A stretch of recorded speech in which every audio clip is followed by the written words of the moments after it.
The technique people most ask me about in skateboarding is how do you keep the board on your feet? And there is a technique to it. It's called the Ollie, and it's basically how you snap the board up only using your feet. And it's just a matter of physics, really. What you do is you push on one end of the board, the back end usually, you snap it, and you get the board to sort of go into almost a vertical plane. And as that's happening, you slide your front foot forward to level it out, and that brings it up in the air to your feet. And then as long as you're keeping pressure on the board the whole time, it'll stay on your feet until you land.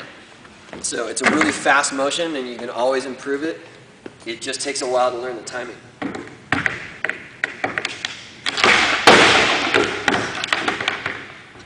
That's about it. And then when you're in motion, it gets a little bit easier, and that's how you jump over stuff, and that's how you get into the air, and you can grab it, you can flip it, and whatnot. But it's all about that motion right there. That's the Ollie.